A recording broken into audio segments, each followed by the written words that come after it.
Alright, my persuasive speech is going to be on seatbelts. Seatbelts are, well, for one, it's the law and they're made to save lives. Uh, Many of you younger people, I see a lot of younger soldiers coming through the gate at Fort Campbell. Me being as a gate guard, and a lot of us other guards that are there. A lot of people come through not wearing their seatbelt. We constantly have to tell them to put their seatbelt on. Uh, Not only because they might get a fine, we find ourselves trying to explain it all the time. They try to explain to them, hey, they're there for a reason. You're supposed to wear them. It's the law. Uh, Not only that, but a lot of times the passengers ain't wearing their seatbelt. We often explain to the driver, make sure everybody in the vehicle is wearing a seatbelt because if you get pulled over, you're going to get the fine. But there is more important reasons why to wear a seatbelt other than just having to pay a fine.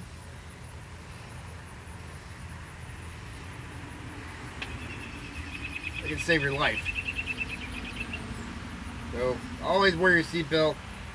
Always check to make sure the passengers are wearing their seatbelt. The driver is ultimately responsible for every passenger in the vehicle to wear their seatbelt. Reason being, you get ejected from the vehicle. So, how would you like to explain that to the passenger's parents or wife, husband, or whoever it is that's in your vehicle? Well, they weren't wearing their seatbelt, but I was driving. So, there's a reason why you get ejected from the vehicle if you're ever in an accident, especially doing 50, 55 miles an hour. Hell, you can probably get ejected from a vehicle doing 20, 25 miles an hour through the windshield. If another vehicle hits you hard enough coming from the other way or from behind or where they're doing 70 miles an hour, yeah, you'd probably get ejected. But Newton's Law, for one.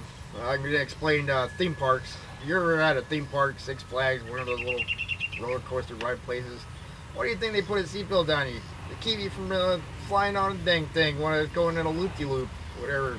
The same principle here. So just wear it. But Newton's Law. An object in motion will stay in motion unless compelled to change by an external force.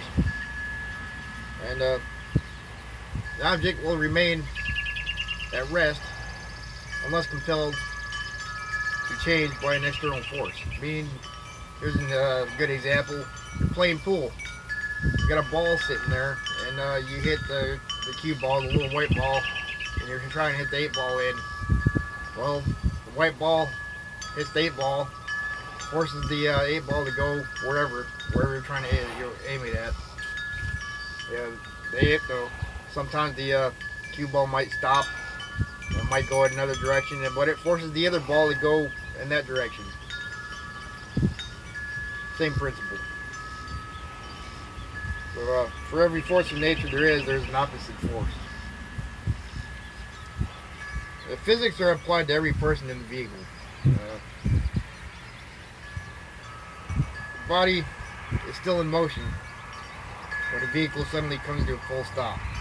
It's called inertia.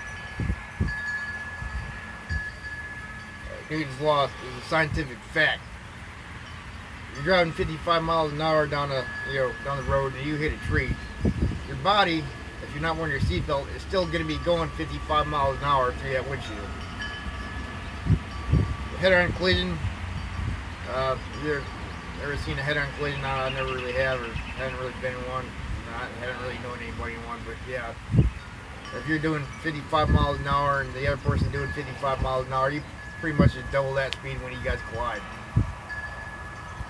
resulting in death. But seatbelts are made to keep you from being ejected through the windshield. They hold you in place. Wearing a seatbelt prevents Newton's Law. It keeps your body from staying in motion. I like the lighter things. You can be fined. For not wearing your seatbelt, you're getting pulled over. Not wearing your seatbelt, you're more than likely going to get a fine. Don't be mad at the police officer. You probably just saved your life. And, the driver can also be fined for the passenger not wearing their seatbelt. But keep that in mind. If you're a driver, they might want to consider having passengers wear their seatbelt, just for their own safety, and so you don't get a fine. I'd be pretty mad if I got a fine because the other passenger in my vehicle wasn't wearing their seatbelt. But ultimately, like I said before, I'd be really highly upset if I was wearing my seatbelt, they weren't, and I got in a wreck, and they got ejected from the vehicle and died. I'm pretty sure their family or whoever it was would be pretty upset with me. In conclusion, I hope this video helps you understand why seatbelts are so important. So wear it even if you don't like it. Whatever. There's a lot of things out there we don't like. You just got to do it. And clincher, just like I said before, how would you feel if you had to explain to so and so's mother, daddy, wife, husband that they weren't wearing their seatbelt? But I was driving, that happened. But I'll go ahead and step over here and show you a little bit about seatbelts, about what happens when you don't wear your seatbelt. A little bit of a demonstration.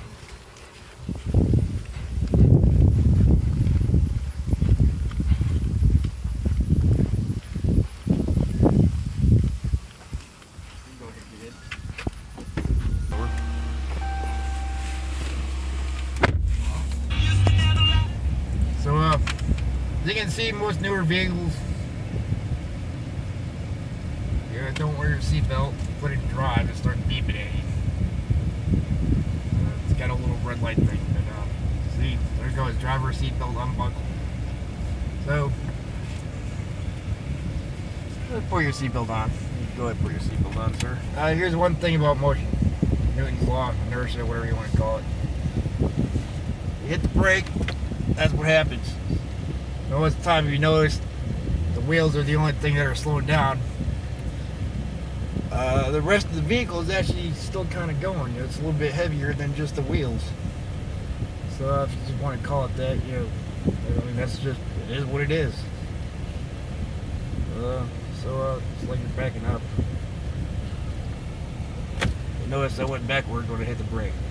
The vehicle's going that way, and that's just what happens. But anyway, that's just a little bit of a demonstration, just to give you an idea of what happens when you're not wearing your seatbelt, or why the seatbelts are here in the first place, what you're supposed to do with them. So hopefully, at the end of this little demonstration, you guys will definitely change your mind. I'm not going to go down the road, go full force, 55 miles an hour, go slamming on the brakes or hit a tree just for a demonstration. But I hope you guys get the idea what I'm trying to get at here.